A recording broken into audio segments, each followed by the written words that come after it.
A libertação de Israel e a abertura do Mar Vermelho. Havia um tempo em que o povo de Deus vivia nas sombras da escravidão. 400 longos anos se passaram sob o sol escaldante do Egito, onde homens curvavam suas costas sob o peso de tijolos de barro, onde mulheres embalavam seus filhos ao som de chicotes estralando, onde a esperança parecia uma lembrança distante, quase esquecida. Mas Deus não esquece. Ele ouve o clamor dos oprimidos. E quando chegou o tempo determinado, ele levantou um libertador. Esta é a história de Moisés e do maior milagre de libertação já testemunhado pela humanidade. O Egito era uma terra de contrastes extremos. De um lado, os palácios majestosos de Faraó erguiam-se imponentes às margens do rio Nilo, com suas colunas gigantescas decoradas com hieróglifos dourados, seus salões amplos onde a brisa fresca circulava entre cortinas de linho fino, seus jardins perfumados com flores de lótus que flutuavam em tanques de águas cristalinas. Faraó, o homem-deus dos egípcios, vivia cercado de luxo incomparável, servido por centenas de escravos que se curvavam diante de sua presença. Do outro lado, nos campos de trabalho que se estendiam pelo vale fértil do Nilo, os hebreus sofriam. Nas olarias, o calor era insuportável. Os fornos de tijolos queimavam dia e noite, enchendo o ar de fumaça acre e espessa. Homens de pele bronzeada pelo sol, com as mãos calejadas e feridas, misturavam barro com palha, moldavam tijolos sob a vigilância constante de feitores egípcios que empunhavam chicotes de couro trançado. O estalar desses chicotes ecoava pelos campos como trovões de crueldade. As mulheres também trabalhavam. Carregavam água em pesados jarros de barro desde o rio até as construções, subindo rampas íngremes sob o sol que parecia queimar a própria alma. Seus vestidos simples de linho grosseiro ficavam encharcados de suor. Suas crianças cresciam respirando poeira e vendo seus pais humilhados diariamente. À noite, nas habitações modestas de adobe, famílias se reuniam exaustas. Suas casas eram simples, paredes de tijolos de barro, tetos baixos feitos de palha e caniços, chão de terra batida. Uma pequena lamparina a óleo tremeluzente iluminava rostos marcados pelo sofrimento. Ali, os mais velhos contavam histórias de Abraão, Isaque e Jacó. Falavam de promessas antigas, de uma terra que manava leite e mel, de um Deus que não os havia esquecido. Mas os anos se arrastavam. Gerações nasciam e morriam na escravidão. E a esperança, como uma chama sem óleo, começava a se apagar. Foi então que Deus apareceu a Moisés em uma sarça ardente no deserto de Midian. O deserto era um vasto oceano de areia dourada e pedras avermelhadas, onde o silêncio era quebrado apenas pelo vento que assobiava entre os desfiladeiros rochosos. Ali, longe da opressão do Egito, Moisés havia se tornado pastor de ovelhas, acostumado à solidão das montanhas áridas, ao céu imenso e estrelado das noites no deserto. Quando Deus o chamou para libertar Israel, Moisés relutou. Mas não há argumento que prevaleça contra o chamado divino. Deus o enviou de volta ao Egito com seu irmão Arão, e ali, diante do trono dourado de Faraó, em meio às colunas gigantescas adornadas com imagens de deuses egípcios, Moisés declarou: "Assim diz o Senhor, o Deus de Israel, deixa ir o meu povo." Faraó, sentado em seu trono elevado, com seu cetro de ouro e sua coroa dupla representando o alto e o baixo Egito, olhou para aqueles dois hebreus com desdém. "Quem é o Senhor, para que eu ouça a sua voz? Não conheço o Senhor, nem deixarei Israel ir." Então começaram as pragas. O majestoso Nilo, adorado como Deus pelos egípcios, transformou-se em sangue. Suas águas, normalmente azuis e cristalinas, ficaram vermelhas e espessas como sangue coagulado. O cheiro de peixe morto encheu o ar por todo o Egito. Rãs invadiram as casas, até mesmo os aposentos privados de Faraó. Piolhos cobriram homens e animais. Moscas formaram nuvens negras que escureciam o sol. O gado egípcio morreu nos campos, seus corpos inchados apodrecendo sob o calor. Úlceras dolorosas brotaram na pele dos egípcios. Pedras de granizo, grandes como punhos, caíram do céu com tal violência que destroçaram árvores e mataram tudo que estava nos campos. Gafanhotos em número incontável cobriram a terra como um tapete vivo e devorador, até que não restou nada verde em todo o Egito. Trevas densas, palpáveis, cobriram a terra por 3 dias, uma escuridão tão profunda que os egípcios não conseguiam ver suas próprias mãos diante do rosto. E finalmente, a 10ª praga, a morte dos primogênitos.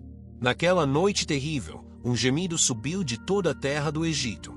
Não havia casa onde não houvesse um morto. Do palácio de Faraó às mais simples habitações, o lamento era universal. Foi naquela mesma noite que Israel partiu. Mas que noite foi aquela? Nas casas dos hebreus, havia uma atividade febril, urgente. Famílias inteiras se movimentavam apressadamente à luz de lamparinas e tochas. Mulheres amarravam roupas em trouxas, enchiam odres de água e sacos de farinha. Homens reuniam suas ovelhas e cabras, amarravam cargas em jumentos. Crianças, assustadas pela pressa dos adultos e pelo som distante dos lamentos egípcios, agarravam-se às vestes de suas mães. Rápido! Não há tempo! As palavras corriam de casa em casa. Eles comiam de pé, apressadamente, pão sem fermento porque não havia tempo para esperar a massa crescer, carne assada às pressas, ervas amargas que lembravam os anos de sofrimento. Seus lombos estavam cingidos, suas sandálias nos pés, seus cajados na mão. Estavam prontos para partir. E quando Moisés deu o sinal, eles saíram. Não era um grupo pequeno. A Bíblia registra cerca de 600.000 homens, além de mulheres e crianças. Imagine a cena, uma multidão de talvez 2 milhões de pessoas, com seus rebanhos, suas crianças, seus idosos, movendo-se pela noite. O som era impressionante, o balar de ovelhas, o mugir de gado, o relinchar de jumentos, o choro de bebês, o arrastar de pés descalços sobre a areia, o tilintar de vasos e ferramentas, vozes chamando umas às outras na escuridão. Eles deixaram para trás as olarias onde haviam suado. Deixaram os campos onde seus antepassados haviam sido enterrados. Deixaram 400 anos de história, história de dor, mas história sua. E caminharam rumo ao desconhecido. Mas não estavam sozinhos. Deus ia à frente deles de maneira visível, inconfundível. Durante o dia, uma coluna de nuvem. Não era uma nuvem comum, dessas que se vêem flutuando pelo céu. Era uma coluna vertical, densa, que se elevava da terra aos céus, branca como neve, majestosa, imponente. Ela se movia adiante do povo, indicando o caminho, e quando parava, o povo acampava. À noite, aquela mesma coluna transformava-se em fogo. Imagine o espetáculo, uma coluna de chamas dançantes, vermelhas e douradas, que iluminava o deserto com um brilho sobrenatural. Sua luz era suficiente para iluminar todo o acampamento. Crianças olhavam maravilhadas. Velhos murmuravam em reverência. Nunca, em toda a história da humanidade, Deus havia se manifestado de forma tão visível, tão constante. Ele não era apenas um Deus que se revelava em momentos especiais, ele estava ali 24 horas por dia, guiando, protegendo, manifestando sua presença. Enquanto isso, no Palácio Real em Mênfis ou Tanis, Faraó enfrentava a realidade. Seus salões, antes cheios de pompa e poder, agora ecoavam de silêncio e luto. Seu próprio filho, o príncipe herdeiro, jazia morto. Mas Faraó era o senhor do Egito, o homem-deus. E homens-deuses não podem mostrar fraqueza. Dias se passaram. Então a fúria substituiu a dor. Que foi isso que fizemos? Ele rugiu para seus conselheiros. Deixamos Israel ir e perdemos nossos servos. Os nobres egípcios, também furiosos com a perda de seus escravos, incitaram Faraó. A economia do Egito dependia daqueles escravos. Quem construiria agora as grandes obras? Quem trabalharia nos campos? Faraó deu ordens imediatas. Nos estábulos reais, soldados prepararam 600 carros de guerra escolhidos, os melhores do Egito. Esses carros eram máquinas de guerra temíveis, leves, rápidos, feitos de madeira curvada e couro, com rodas de 6 raios reforçadas com bronze, puxados por cavalos árabes treináveis, os animais mais rápidos e resistentes do mundo antigo. Cada carro carregava 2 homens, um condutor e um soldado armado com arco, flechas e lanças. Mas não foram apenas 600 carros. Faraó reuniu todo o seu exército. Milhares de soldados de infantaria com lanças, escudos e espadas curvas. Arqueiros com arcos compostos capazes de disparar flechas a grandes distâncias. Oficiais em carros dourados, distinguidos por suas plumas e insígnias. As trombetas de guerra soaram por todo o Egito. O orgulho ferido de Faraó tornará-se uma máquina de destruição. Enquanto isso, os israelitas haviam chegado a um lugar chamado Pi-Hahirote, próximo a Baal-Zephon, diante do mar. Era uma posição geográfica peculiar. De um lado estava o Mar Vermelho, ou, mais precisamente, o Mar de Juncos, uma extensão de água que se estendia até onde a vista alcançava. Suas águas eram de um azul profundo, quase negro em alguns pontos. Ondas quebravam suavemente na praia de areia dourada misturada com seixos. O cheiro de sal e algas marinhas enchia o ar. Do outro lado, elevavam-se montanhas rochosas, desfiladeiros estreitos, terreno impossível de atravessar com uma multidão daquele tamanho, especialmente com rebanhos, crianças e idosos. Eles estavam, geograficamente falando, em uma armadilha. O acampamento era imenso. Tendas simples de tecido grosseiro se estendiam por quilômetros. Fogueiras pontilhavam a paisagem como estrelas terrestres. O som era de uma cidade em movimento, mulheres moendo grãos, homens consertando sandálias, crianças brincando na areia, rebanhos pastando a vegetação escassa, idosos sentados em tapetes conversando sobre os eventos extraordinários que testemunhavam. A coluna de nuvem havia parado. Era hora de descansar. Então, alguém gritou: "Olhem, para trás!" No horizonte do deserto, uma nuvem de poeira começou a se formar. Primeiro pequena, depois crescendo, alargando-se, aproximando-se com velocidade terrível. Então, emergindo daquela nuvem de areia dourada, apareceram os carros de guerra do Egito. O sol refletia no bronze de suas rodas, nas pontas metálicas das lanças, nas armaduras dos soldados. O som chegou logo depois, o estrondo de milhares de cascos batendo contra o chão, o ranger de rodas de madeira, os gritos de guerra dos soldados, o toque agudo das trombetas militares. O pânico explodiu no acampamento israelita como fogo em capim seco. Mulheres gritaram. Homens correram para suas famílias. Crianças choravam desesperadas. O caos se instalou. Vamos morrer. Vamos todos morrer. Eles cercaram Moisés em grande tumulto. Suas vozes eram uma mistura de terror, raiva e desespero. Por acaso não havia sepulcros no Egito, que nos tiraste de lá para morrermos no deserto? Por que nos fizeste isto, fazendo-nos sair do Egito? Não era isso o que te dissemos no Egito: deixa-nos, para que sirvamos aos egípcios. Pois melhor nos fora servir aos egípcios do que morrermos no deserto. O medo é capaz de fazer o coração humano esquecer milagres. Aquelas pessoas haviam visto as 10 pragas. Haviam visto o poder de Deus humilhar o Egito. Haviam sido poupadas da destruição quando o anjo da morte passou sobre suas casas. Haviam visto a coluna de nuvem e fogo. Mas diante do perigo iminente, a memória falhou. O terror presente apagou as vitórias passadas. Mas Moisés era diferente. Ele havia falado com Deus face a face. Havia visto a sarça ardente. Havia segurado o cajado que se transformava em serpente. Havia estendido sua mão sobre o Nilo e o vira se transformar em sangue. Ele conhecia o Deus com quem estava lidando. Moisés levantou-se. Sua voz cortou o pânico como uma espada corta a escuridão. Não temais. Aquietai-vos e vede o livramento do Senhor, que hoje vos fará. Porque os egípcios que hoje vedes, nunca mais os tornareis a ver. O Senhor pelejará por vós, e vós vos calareis. Que declaração extraordinária! Cercado por uma multidão aterrorizada, com o exército mais poderoso da terra se aproximando, com o mar pela frente e montanhas dos lados, Moisés declarou vitória. Mas mesmo Moisés, em seu íntimo, clamava a Deus. E Deus lhe respondeu com uma pergunta surpreendente: por que clamas a mim? Dize aos filhos de Israel que marchem. E tu, levanta o teu bordão, estende a tua mão sobre o mar e divide-o, para que os filhos de Israel passem pelo meio do mar em terra seca.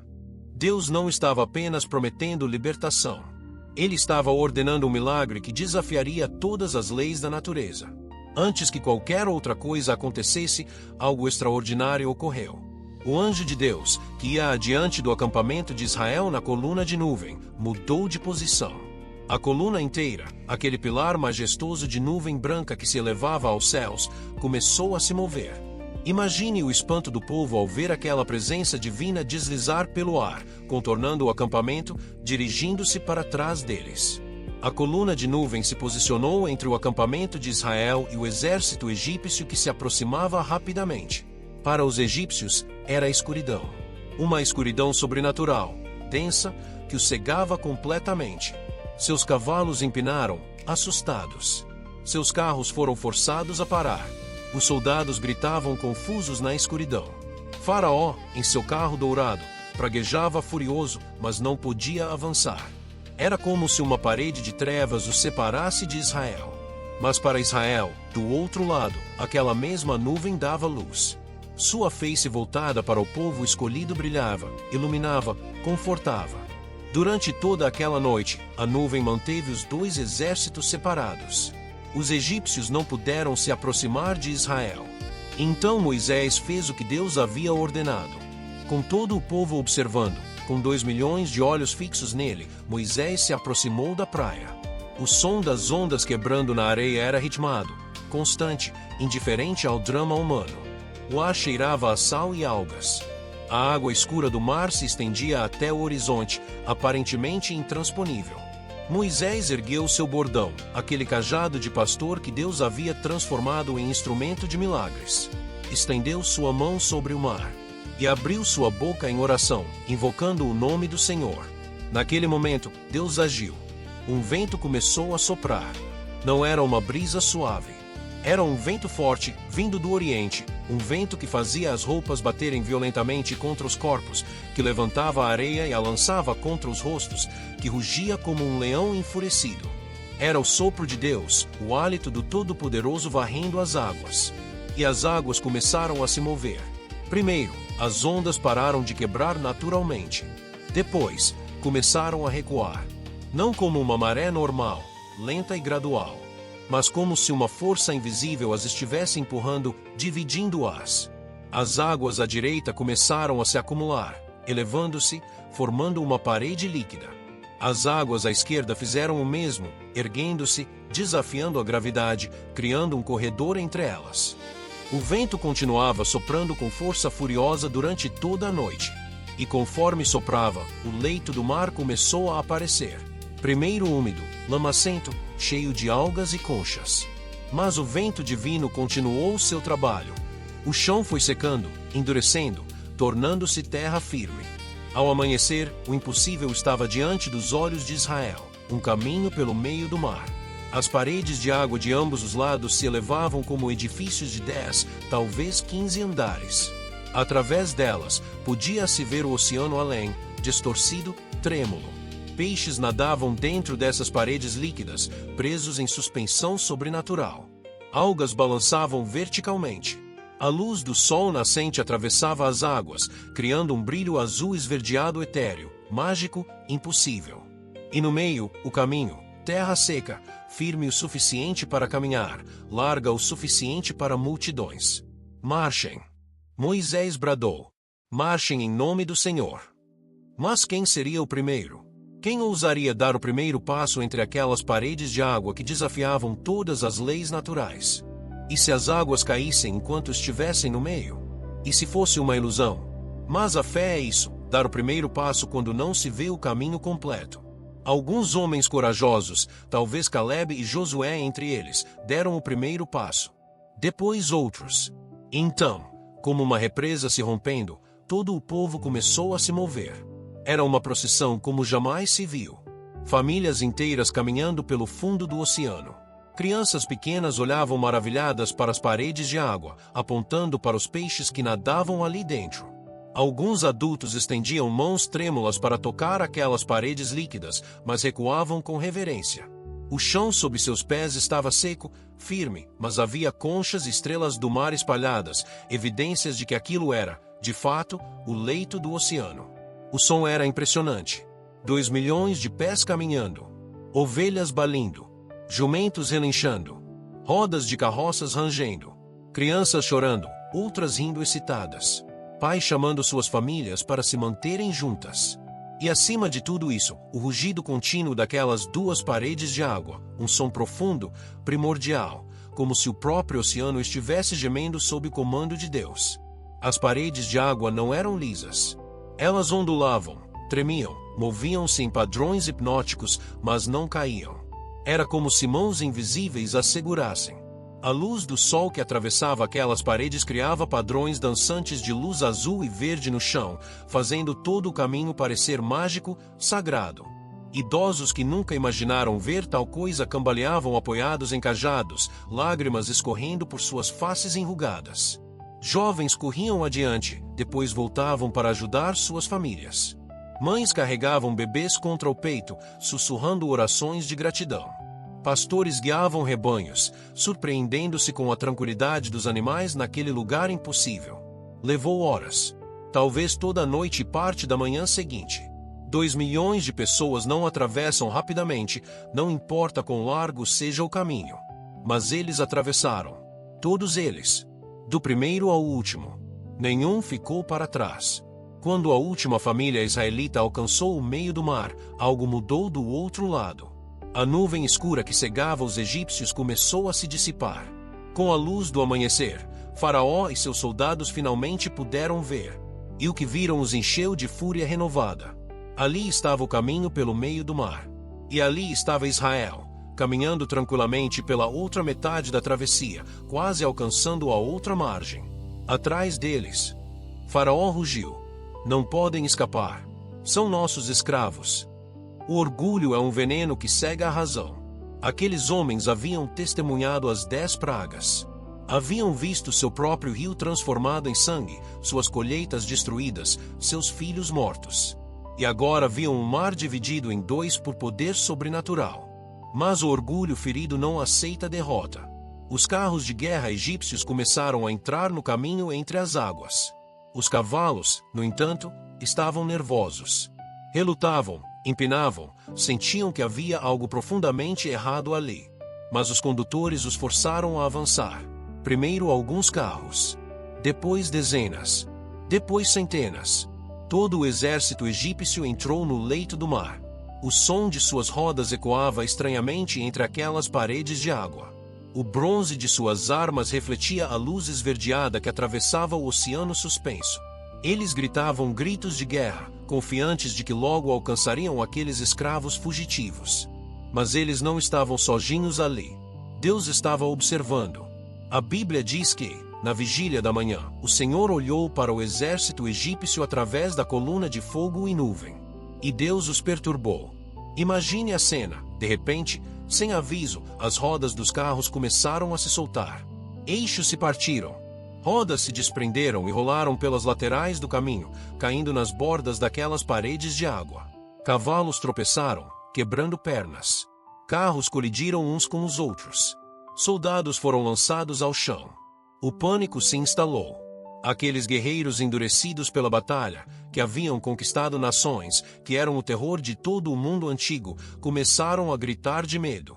Fujamos de diante de Israel, eles bradavam em desespero.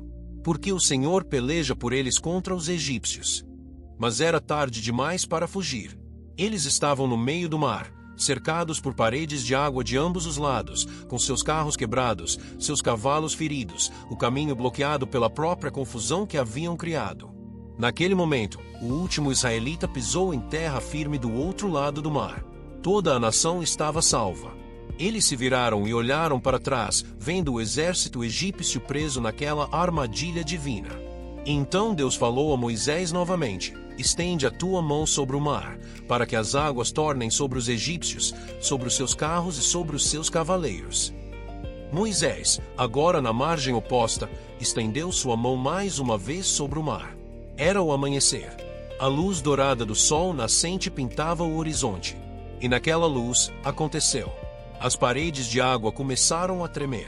Primeiro sutilmente, depois violentamente. Aquelas massas enormes de oceano, seguras por poder sobrenatural durante toda a noite, começaram a ceder ao chamado natural da gravidade. Os egípcios viram e gritaram. Tentaram correr, mas para onde? Estavam cercados. Tentaram voltar, mas o caminho estava bloqueado por carros quebrados e cavalos caídos. Alguns tentaram nadar, mas estavam presos entre as massas de água que caíam. Então, com um estrondo que deve ter sido ouvido por quilômetros, as águas caíram. Era como se 2 montanhas líquidas desabassem ao mesmo tempo. O som era ensurdecedor, um rugido que silenciava qualquer grito humano. As águas colidiram no meio com força explosiva, criando uma onda que se elevou dezenas de metros no ar antes de desabar novamente. Espuma branca encheu o ar.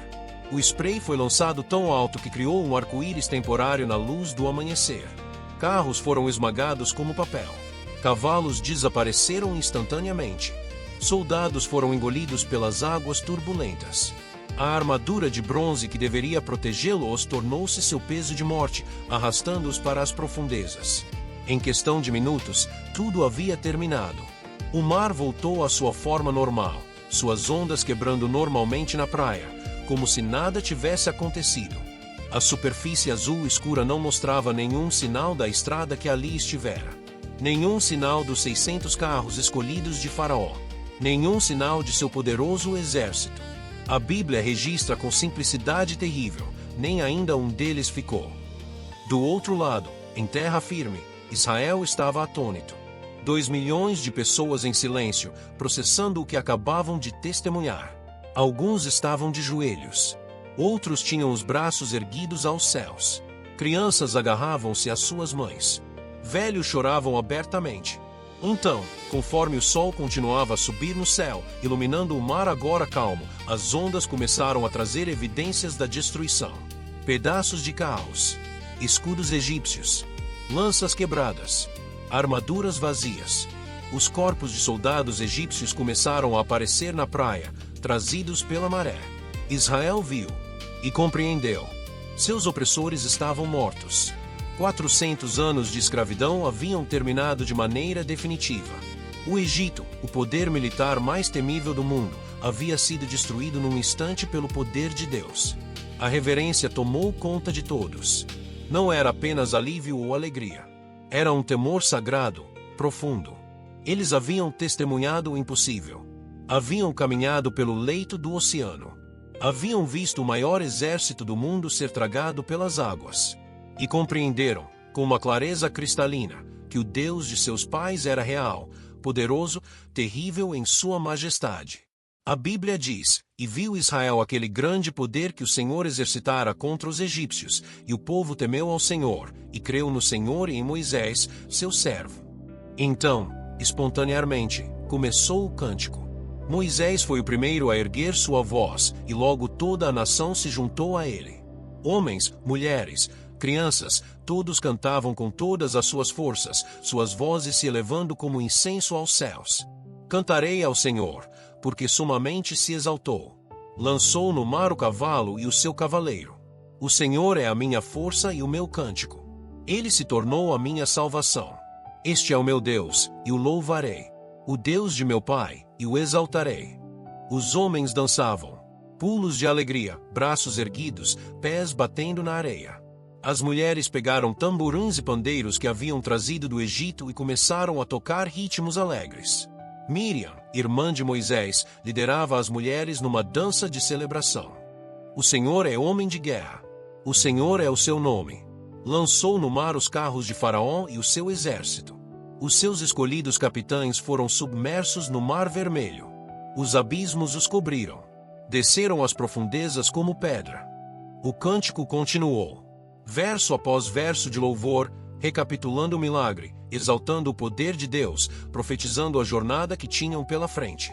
Era um momento de pura adoração, não coreografada, não ensaiada, brotando do mais profundo do coração humano que acabará de ser tocado pelo divino. A tua destra, ó Senhor, se tem glorificado em poder. A tua destra, ó Senhor, tem despedaçado o inimigo. Na grandeza da tua majestade, derrubaste os que se levantaram contra ti. Enviaste o teu furor, que os consumiu como restolho. Crianças corriam entre os adultos, rindo, cantando fragmentos do cântico que ouviam. Idosos, que haviam nascido na escravidão e nunca imaginaram viver para ver aquele dia, cantavam com lágrimas escorrendo por seus rostos enrugados, suas vozes trêmulas mas cheias de fervor. O sol subia cada vez mais alto. A praia estava viva com celebração. E por horas, o povo de Israel cantou, dançou, louvou, celebrando não apenas sua libertação física, mas o fato de que o Deus de Abraão, Isaque e Jacó havia provado sua fidelidade de maneira inquestionável. Naquele dia, à margem do Mar Vermelho, sob o sol brilhante do deserto, diante das águas que haviam se tornado instrumento de salvação e julgamento, o povo de Israel aprendeu uma lição que ecoaria através de todas as gerações futuras: não há mar que Deus não possa abrir, não há inimigo que ele não possa derrotar, não há situação impossível demais para o seu poder. O povo que havia sido escravo por 400 anos agora era livre. O Egito, em um único dia, havia perdido seu exército e seu poder. Israel, ainda que tivesse uma longa jornada pela frente, 40 anos no deserto aguardavam, sabia agora quem era o seu Deus. Eles haviam caminhado pelo impossível. Haviam pisado onde nenhum ser humano jamais deveria pisar. Haviam sido testemunhas oculares do maior milagre de libertação da história humana. E nunca mais seriam os mesmos.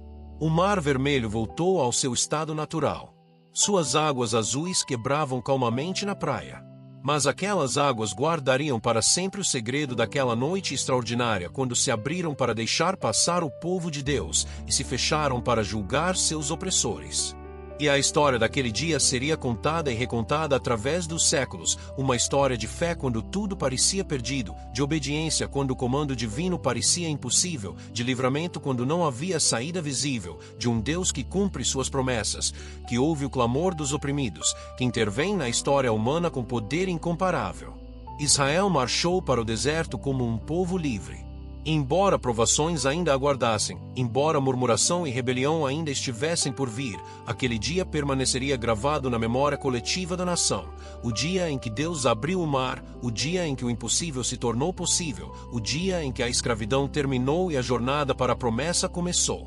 E até hoje, milhares de anos depois, a história é contada, a história de Moisés, da abertura do Mar Vermelho e do Deus que liberta seu povo.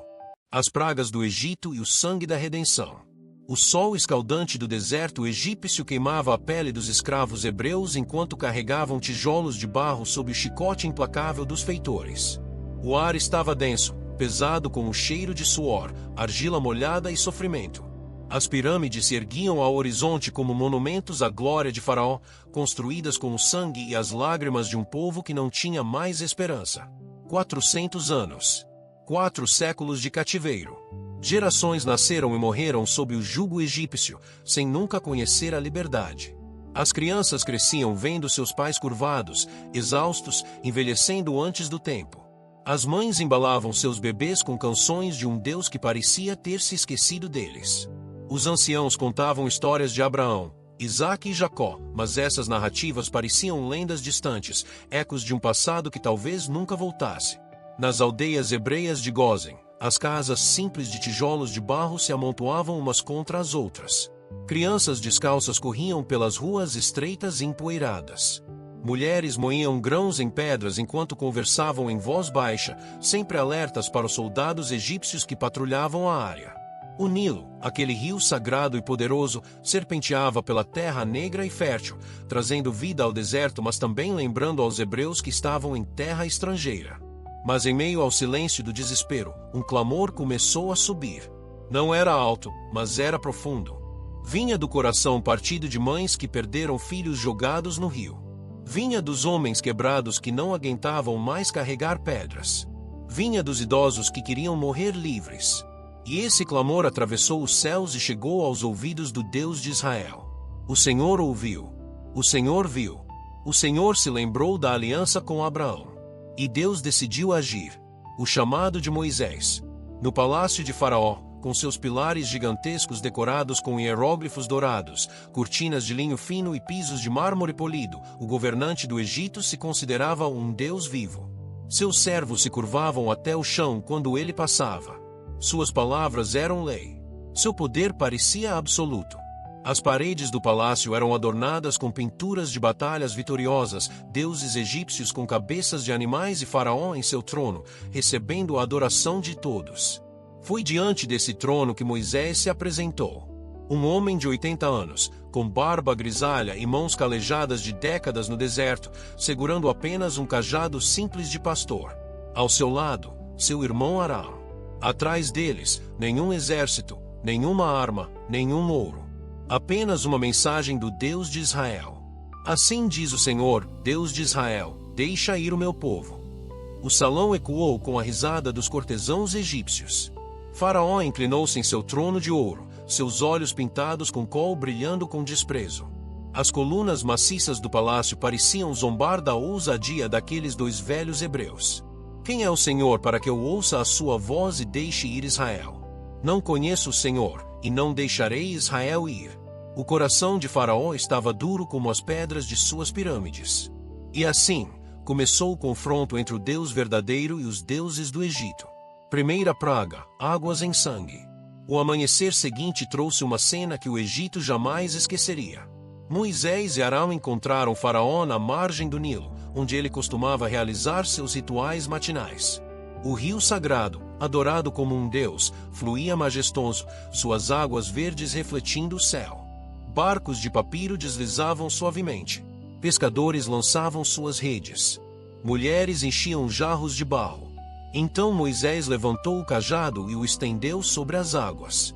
O que aconteceu em seguida desafiou toda a lógica natural. A água começou a mudar. Primeiro uma mancha vermelha, depois outra. Em segundos, o rio inteiro estava vermelho como sangue. Não era uma ilusão. Era sangue real, denso, com cheiro de morte. Os peixes começaram a flutuar, inchados e mortos. O fedor se espalhou pelas margens. A água que dava vida ao Egito agora trazia morte. As pessoas corriam com seus jarros, tentando salvar a água limpa, mas era tarde demais.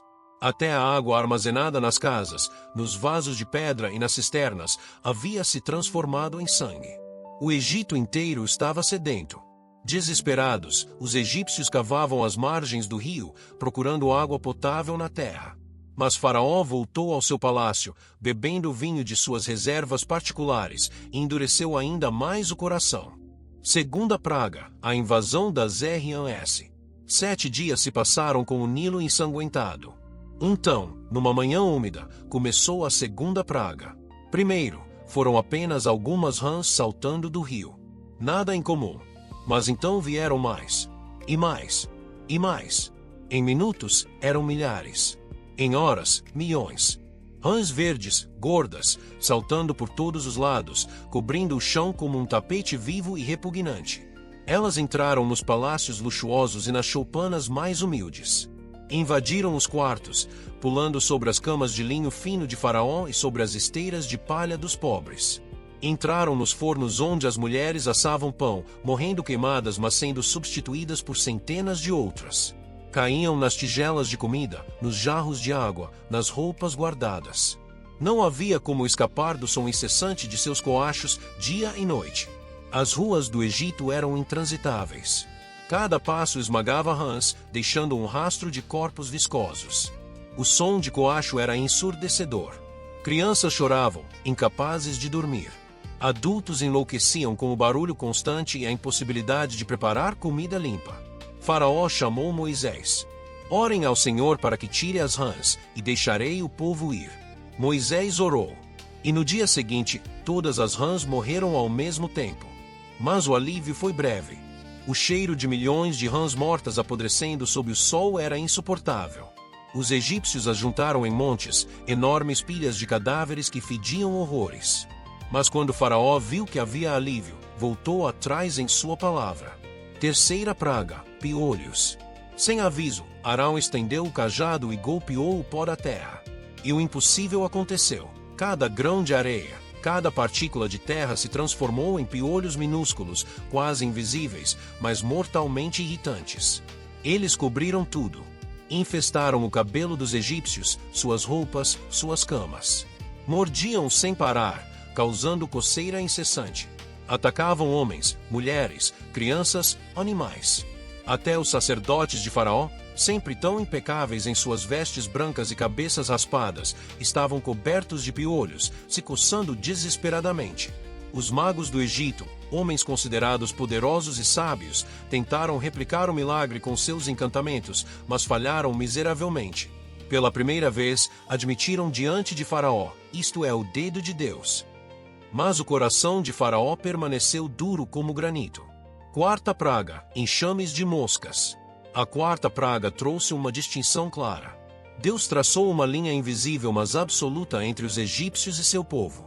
Nuvens de moscas, tão densas que escureciam o sol, invadiram as casas egípcias. Não eram moscas comuns, mas enxames vorazes que picavam, mordiam e tornavam a vida impossível. Elas cobriam a comida, pousavam nos rostos, entravam nos ouvidos, na boca, no nariz. O zumbido era constante e enlouquecedor. Mas em Gósen, onde os hebreus viviam, não havia uma única mosca. O céu estava limpo. As crianças brincavam tranquilas. As famílias comiam em paz.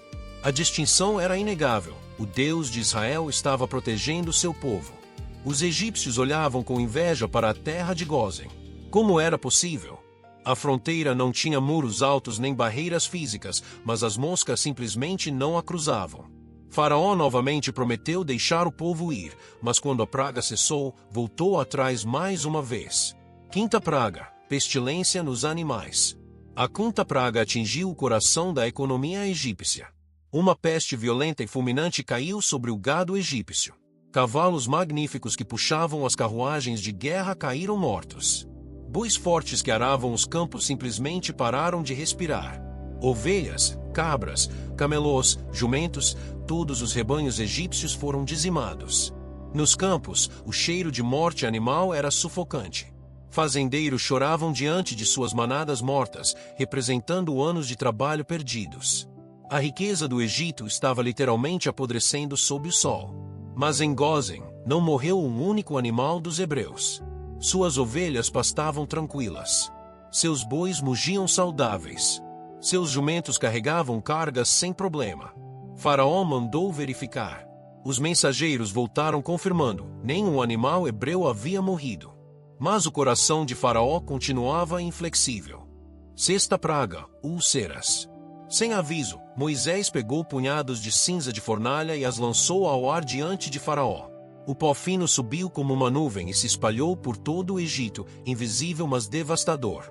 Então começou a pior praga física até aquele momento. Feridas purulentas, úlceras dolorosas, tumores inflamados começaram a surgir na pele dos egípcios. Começava com uma coceira, depois vermelhidão, então bolhas que se transformavam em feridas abertas, supurantes, insuportavelmente dolorosas. Ninguém foi poupado. Ricos e pobres, jovens e velhos, todos estavam cobertos de chagas. Os sacerdotes egípcios, que precisavam estar ritualisticamente puros para servir em seus templos, não podiam mais exercer suas funções. Eles nem conseguiam ficar em pé diante de Moisés, gemendo de dor. As ruas estavam cheias de pessoas sofrendo, algumas delirando de febre, outras incapazes de se mover por causa da dor. Os médicos egípcios, com toda a sua sabedoria e ervas, não tinham cura. O cheiro de carne infectada se misturava ao calor do deserto. Mas mais uma vez, em Gósen, a pele dos hebreus permanecia limpa e saudável. Sétima praga: granizo e fogo. Deus enviou um aviso através de Moisés: amanhã enviarei a pior tempestade que o Egito já viu. Recolham seus servos e animais para dentro, ou morrerão. Alguns egípcios, apavorados com as pragas anteriores, obedeceram. Outros, ainda zombando, deixaram seus servos e animais no campo. No dia seguinte, o céu escureceu de uma forma antinatural. Nuvens negras e pesadas se formaram, carregadas de eletricidade. Então começou. Relâmpagos rasgavam o céu em sucessão, iluminando tudo com luz branca e cegante, seguidos de trovões tão altos que faziam as construções tremerem. E do céu caíram pedras de gelo do tamanho de punhos, misturadas com fogo. Era impossível. Granizo e fogo, elementos opostos, caindo juntos. O granizo destruía tudo no campo: trigo, cevada, linho, árvores. As pedras de gelo perfuravam folhas, quebravam galhos, matavam animais que haviam sido deixados fora. E o fogo, descendo em forma de raios, corria pelo chão, queimando tudo que o granizo não havia destruído. Servos egípcios que estavam no campo foram atingidos e mortos. Árvores centenárias foram partidas ao meio. Plantações inteiras, meses de trabalho, viraram escombros em minutos. A tempestade durou horas, transformando os campos verdejantes do Egito em um deserto destruído. Mas em Gósen, não caiu uma única pedra de granizo. O céu estava claro, as plantações intactas, as crianças brincando tranquilamente enquanto viam, ao longe, a destruição no território egípcio. Faraó, aterrorizado, chamou Moisés. Pequei. O Senhor é justo. Eu e meu povo somos ímpios. Orem para que cessem os trovões e o granizo. Moisés orou. A tempestade parou instantaneamente. Mas quando Faraó viu que a chuva, o granizo e os trovões cessaram, voltou a pecar e endureceu o coração. 8ª praga, gafanhotos. Se você se recusar a deixar meu povo ir, disse Moisés, amanhã trarei gafanhotos sobre o seu território. Os conselheiros de Faraó, pela primeira vez, tiveram coragem de confrontá-lo. Até quando este homem será um laço para nós? Deixe o povo ir. Não vê que o Egito está arruinado. Mas Faraó, teimoso, recusou novamente. No dia seguinte, um vento oriental soprou sobre a terra. Era quente, seco, persistente. E trouxe com ele algo que obscureceu o céu, gafanhotos. Não dezenas, não milhares, mas bilhões deles. Nuvens vivas de insetos que escureciam o sol. Eles desceram sobre o Egito como uma avalanche. O barulho de suas asas era ensurdecedor. Quando pousaram, cobriam tudo, casas, ruas, campos. E começaram a comer. Comeram o pouco que havia sobrado da tempestade de granizo. Comeram cada folha verde, cada broto, cada fruto. Comeram até a casca das árvores. Em horas, a terra que já estava devastada ficou completamente nua, marrom, morta. Os egípcios olhavam, horrorizados, para seus campos vazios. A fome era inevitável. O Egito, antes o celeiro do mundo antigo, agora não tinha nem o que plantar. Tudo estava perdido. Faraó, em pânico, chamou Moisés às pressas. Pequei contra o Senhor vosso Deus e contra vós. Perdoem meu pecado só mais esta vez. Moisés orou. Um vento ocidental violento soprou e levou todos os gafanhotos para o Mar Vermelho. Não ficou um único. Mas o coração de Faraó, inexplicavelmente, endureceu mais uma vez. 9ª praga, trevas. Não houve aviso desta vez. Moisés simplesmente estendeu a mão para o céu. E a luz se foi. Não era noite.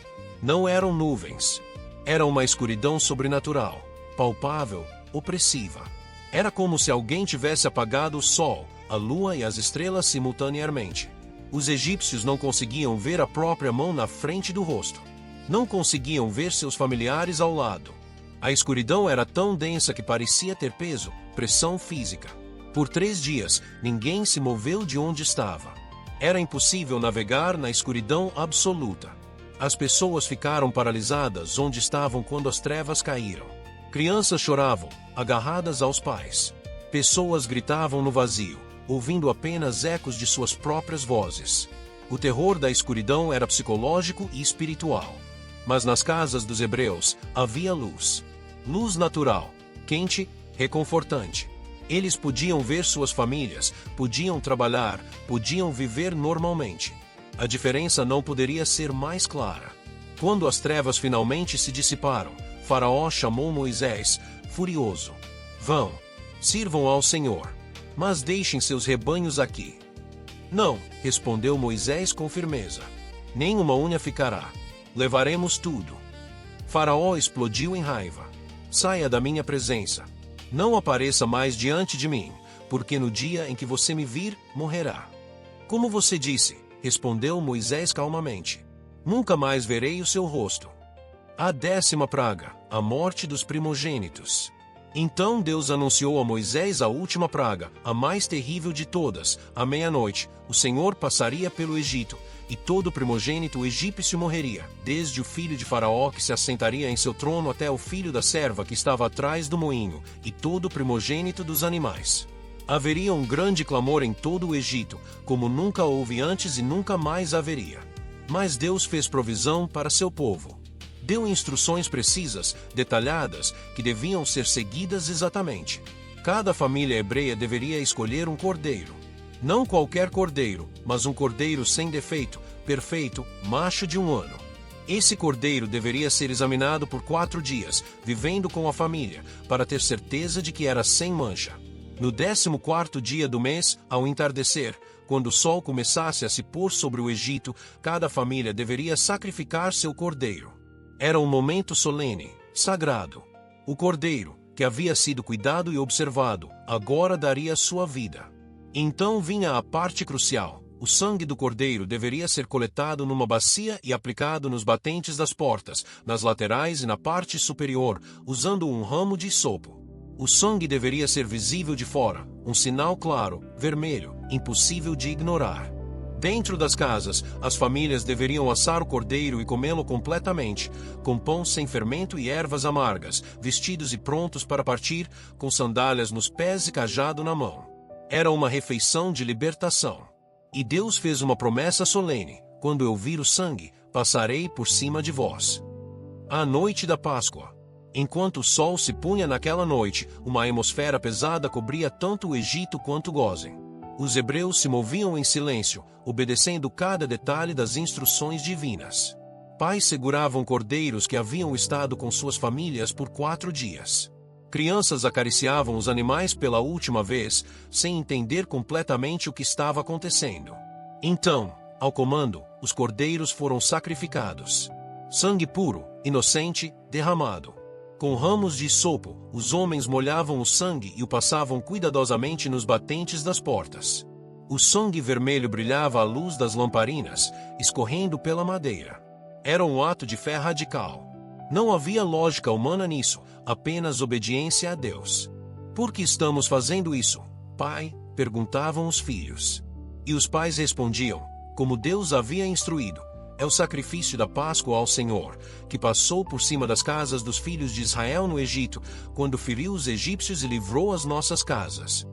As famílias se reuniram dentro das casas marcadas pelo sangue. As portas foram fechadas. Ninguém deveria sair até o amanhecer. A refeição foi servida, o cordeiro assado, o pão sem fermento, as ervas amargas que lembravam o sofrimento da escravidão. Do lado de fora, as ruas de Gósen estavam silenciosas. Cada porta tinha o sinal vermelho. Cada família estava protegida sob o sangue. Mas no Egito, as casas não tinham o sangue. Nas mansões dos ricos e nas choupanas dos pobres, nas casas dos sacerdotes e nos palácios, não havia o sinal de proteção. A meia-noite chegou. E o anjo da morte passou pela terra. Não houve barulho, não houve aviso. Mas em cada casa egípcia sem o sangue, o primogênito simplesmente parou de respirar. O filho mais velho de Faraó, herdeiro do trono, morreu em seu leito luxuoso de linho e ouro. O filho mais velho do prisioneiro no calabouço escuro morreu nas correntes. Jovens fortes, crianças pequenas, bebês nos braços das mães, todos os primogênitos egípcios morreram naquela noite. Os gritos começaram. Primeiro um, depois outro, depois centenas, milhares. Um clamor coletivo de dor inimaginável se espalhou pelo Egito. Mães abraçavam corpos sem vida. Pais caíam de joelhos, incrédulos. Não havia casa onde não houvesse um morto. O próprio Faraó acordou e encontrou seu filho morto. O homem que se considerava um deus, que tinha poder sobre milhões, não pôde salvar seu próprio filho. Ele caiu ao lado do corpo, e pela primeira vez, seu coração de pedra se quebrou. Seus gritos se juntaram ao coro de lamento que cobria a nação. Mas nas casas marcadas pelo sangue, dentro de Gósen, havia paz. Os hebreus ouviram os gritos distantes dos egípcios, mas dentro de suas casas, seus filhos dormiam seguros. Primogênitos saudáveis, protegidos, vivos. O sangue havia feito a diferença. O sangue nas portas era a barreira entre a morte e a vida. Não foi sua bondade que os salvou. Não foram suas obras. Foi o sangue. Apenas o sangue. A libertação. Ainda era noite quando mensageiros de Faraó bateram nas portas das casas hebreias, chamando por Moisés e Arão. O rei quebrado mandou uma mensagem desesperada. Levantai-vos, saí do meio do meu povo, tanto vós como os filhos de Israel. Ide, servi ao Senhor como dissestes. Levai também vossas ovelhas e vosso gado, e ide. E abençoai-me também a mim. Os egípcios, em seu desespero e medo de mais mortes, não apenas permitiram que os hebreus fossem, eles os imploraram para ir, deram joias de prata e ouro, roupas finas, tudo para apressar a partida do povo de Deus. 600.000 homens, sem contar mulheres e crianças, cerca de 2 milhões de pessoas, se prepararam para partir. Famílias inteiras se reuniram nas ruas. Animais foram juntados em rebanhos imensos. Tendas foram enroladas. Pertences foram carregados. E começaram a caminhar. Gerações que haviam nascido na escravidão agora caminhavam em liberdade. Crianças que nunca conheceram outra vida além do trabalho forçado agora seguiam em direção a uma promessa. Anciãos que achavam que morreriam escravos agora respiravam ar livre. As ruas de Gozen, que antes ecoavam com choro e lamento, agora vibravam com canções de libertação. Mães carregavam bebês. Homens conduziam rebanhos. Jovens ajudavam os idosos. Todo o povo se movia como um só corpo, unido pela experiência do sangue que o salvou e pela esperança da terra prometida. Quando o sol nasceu naquela manhã, os hebreus já estavam longe. Atrás deles, deixaram o Egito em luto, seus campos destruídos, sua economia arruinada, seu poder quebrado. À frente, estava o deserto, o Mar Vermelho, e o encontro com Deus no Monte Sinai. Mas naquele momento, enquanto caminhavam sob o céu aberto, uma verdade brilhava em cada coração hebreu: Deus havia cumprido sua promessa. Ele havia ouvido seus clamores. Ele havia visto seu sofrimento. E ele os havia redimido com braço forte e juízo poderoso. 400 anos de escravidão haviam terminado em uma única noite. A noite do sangue. A noite da Páscoa. As pragas do Egito não foram apenas demonstrações de poder. Cada praga foi um juízo direto contra os deuses do Egito. O Nilo, adorado como divindade, foi transformado em morte. O sol, considerado supremo, foi apagado por trevas. Os animais sagrados morreram. Os sacerdotes ficaram impotentes. Todo o panteão egípcio foi humilhado diante do único Deus verdadeiro. Mas a última praga trouxe a revelação mais profunda. A salvação não vem por força, não vem por esforço humano, não vem por bondade pessoal. A salvação vem pelo sangue. As famílias hebreias não eram melhores que as egípcias. Não eram moralmente superiores. Não mereciam mais proteção. A única diferença entre a vida e a morte naquela noite foi o sangue nos batentes das portas. O anjo da morte não perguntou sobre caráter, sobre boas obras, sobre religiosidade. Ele procurou apenas uma coisa: o sangue. Onde havia sangue, havia vida. Onde não havia sangue, havia morte. Aquele sangue de cordeiro, derramado ao entardecer do 14º dia, marcando as portas das casas hebreias, era um prenúncio, uma sombra de outro cordeiro que viria séculos depois. Um cordeiro sem mancha, sem defeito, que seria sacrificado para que seu sangue marcasse não as portas de madeira, mas os corações humanos.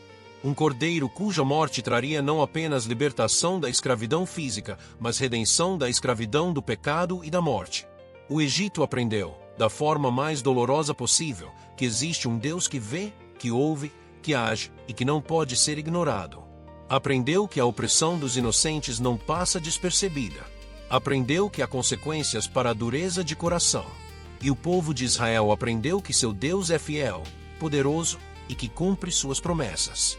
Aprendeu que ele faz distinção entre seu povo e os demais. Aprendeu que a proteção vem através da obediência e do sangue. Naquela noite de Páscoa, sob o sangue do Cordeiro, Israel foi redimido. E essa redenção ecoaria através dos séculos, lembrando a cada geração que Deus liberta, Deus protege e Deus salva. O sangue fez a diferença então. E o sangue continua fazendo a diferença até hoje. José do Egito, do poço ao palácio. Há mais de 3.700 anos, nas terras áridas de Canaã, onde o sol escaldante desenhava sombras longas sobre colinas pedregosas e vales secos, desenrolou-se uma das histórias mais extraordinárias já registradas. Uma história de traição e redenção, de sofrimento e glória, de um plano divino tecido através das escolhas humanas mais improváveis. Esta é a história de José, filho de Jacó, cujo nome ecoaria através dos séculos como testemunho de que mesmo nos momentos mais sombrios, quando tudo parece perdido, há um propósito maior sendo cumprido. Parte 1. O jovem sonhador. Nas planícies onduladas de Hebrom, entre tendas de pele de cabra costuradas com fios grossos e sustentadas por estacas de madeira de acácia, vivia Jacó com sua grande família. O patriarca possuía vastos rebanhos de ovelhas e cabras que se espalhavam pelas colinas como nuvens brancas e marrons sobre a terra ressecada. O cheiro de fumaça de lenha misturava-se ao aroma de pão sendo assado em pedras quentes, enquanto o som dos balidos dos animais ecoava constantemente pelo acampamento. Entre os 12 filhos de Jacó, havia um jovem de 17 anos chamado José. Seus olhos escuros brilhavam com inteligência, e seu porte era diferente dos irmãos mais rústicos, acostumados ao trabalho pesado nos campos. José era filho de Raquel, a esposa amada de Jacó, que havia morrido ao dar à luz seu irmão mais novo, Benjamim. Talvez por isso, ou talvez pela personalidade única do rapaz, Jacó o amava de forma especial, evidente e até imprudente. Um dia, Jacó mandou fazer para José uma túnica especial. Não era a veste simples e curta que os pastores usavam para trabalhar nos campos pedregosos. Era uma túnica longa, que ia até os tornozelos, tecida com fios de lã tingidos em cores vibrantes, púrpura, carmesim, azul celeste e dourado. As mangas eram longas, chegando até os pulsos. Era uma roupa nobre, uma vestimenta de príncipe, não de trabalhador. Cada vez que José caminhava pelo acampamento usando aquela túnica, ela esvoaçava ao vento como uma bandeira proclamando o favoritismo de seu pai. Os irmãos de José viam aquilo. Rúben, o primogênito, que deveria ter a honra. Simeão e Levi, fortes e impetuosos. Judá, de olhar calculista. E os outros, todos queimados pelo sol do deserto, com mãos calejadas de trabalho duro, observavam José com aquela túnica colorida e sentiam o ódio crescer como erva daninha em seus corações. Quando José se aproximava, eles viravam o rosto. Quando ele falava, respondiam com rispidez. Não conseguiam sequer cumprimentá-lo com paz. Mas havia algo mais perturbador do que a túnica. José tinha sonhos. Certa manhã, após a família ter tomado café da manhã com pão, queijo de cabra e tâmaras, José reuniu seus irmãos sob a sombra rala de um tamargueiro retorcido pelo vento. Seus olhos brilhavam com entusiasmo enquanto contava. Ouçam o sonho que tive. Estávamos no campo, amarrando feixes de trigo. De repente, meu feixe se levantou e ficou em pé, ereto e firme. Então os feixes de vocês se aproximaram e se curvaram diante do meu. O silêncio que se seguiu foi pesado como uma pedra. Os irmãos se entreolharam, os rostos endurecendo. Finalmente, um deles explodiu. Você está dizendo que vai reinar sobre nós? Que vamos nos curvar diante de você? O ódio que já existia se transformou em algo mais denso, mais perigoso. Mas José, em sua juventude e talvez ingenuidade, teve outro sonho. Desta vez, sonhou que o sol, a lua e 11 estrelas se curvavam diante dele. Quando contou este sonho, até Jacó o repreendeu. Que sonho é esse? Você está dizendo que eu, sua mãe e seus irmãos nos curvaremos até o chão diante de você. Mas mesmo repreendendo, Jacó guardou aquelas palavras em seu coração, ponderando o significado daquelas visões. Os irmãos, porém, não ponderaram. Eles ferviam de inveja e ressentimento. Cada olhar para José era uma fagulha que alimentava o fogo do ódio. Parte 2. A traição e o poço. Semanas se passaram. Os pastos próximos ao acampamento de Jacó haviam sido consumidos pelos rebanhos, e os irmãos de José partiram em busca de novas pastagens. Viajaram cerca de 80 quilômetros ao norte, até os campos de Siquém, levando consigo centenas de ovelhas e cabras.